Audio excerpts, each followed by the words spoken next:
அம்மா விவசாயம். நாங்கள் 3 பொண்ணுனால எங்கள் ஊரில் வந்து ஒரு மாதிரி தப்பாக தான் பேசுவாங்க. ஏன்னா 3 பொண்ணு எப்படி கல்யாணம் பண்ணி கொடுப்பெல்லாம் பேசியிருக்காங்க. நான் காலேஜ் போகும்போதெல்லாம் பேசியிருக்காங்க.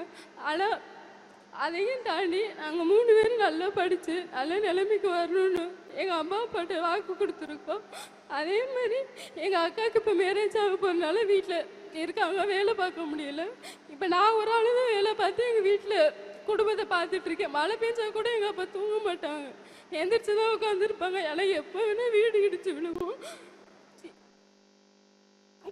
அதனால எங்கள் அப்பா விவசாயம் பண்ணுற டயத்தில் ரொம்ப ரொம்ப கஷ்டப்படுவோம். ஏன்னா சாப்பிட்றதுக்கு அரிசி இருக்காது, ரொம்ப கஷ்டம். வீடு எப்போ வேணா இடிச்சு ரொம்ப நாள் எங்கள் அப்பா தூங்காமல் இருந்திருக்காங்க. எங்கள் அப்பா உடம்பு வலியோட ரொம்ப நாள் தூங்காமல் இருந்திருக்காங்க. அதெல்லாம் எங்களுக்கு தெரியும். ஆனால் நாங்கள் எங்கள் அப்பா முன்னாடி காட்டிக்கிறது இல்லை. பல நாள் காலையில் 4 மணிக்கு போயிட்டு விடிய காலம் 4 மணிக்கு போயிட்டு அவங்க வர்றதுக்கு நைட்டு 12 மணி 1 மணிலாம் ஆகும். உடம்பு ஒடியெல்லாம் தூங்கியிருக்காங்க.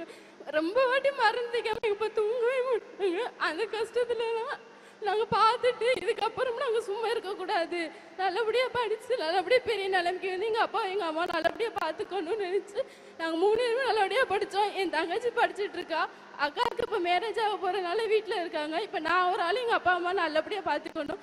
அதுக்கப்புறம் தான் வெற்றி நிச்சயம் மூலம் நான் படிச்சுட்டு இருக்கும்போது வேலை நிறைய வாட்டி தேடிட்டு இருக்கும்போது வெற்றி நிச்சயம் மூலமாக எனக்கு எம்ப்ராய்டரி ஜுவல் கம்பெனிலேருந்து எனக்கு ஒரு அப்ளிகேஷன் போட்டு அங்கேருந்து எனக்கு கால் பண்ணாங்க. கால் பண்ணி ஹாஸ்டல் ஃப்ரீ, உங்களுக்கு இன்டர்வியூ நடக்கும்போது எனக்கு எல்லாமே சொல்லிட்டாங்க. ஹாஸ்டலும் ஃப்ரீயாக இருக்கும், சாப்பாடு ஃப்ரீ, அங்கேயே எனக்கு ட்ரைனிங் கொடுத்து அங்கேயே எனக்கு நல்லபடியாக கற்றுக் கொடுத்து எனக்கு ஸ்காலர்ஷிப்பும் கொடுத்து நல்லபடியாக சம்பளமும் கொடுத்து அங்கேயே என்னை வேலைக்கு சேர்த்துருக்காங்க.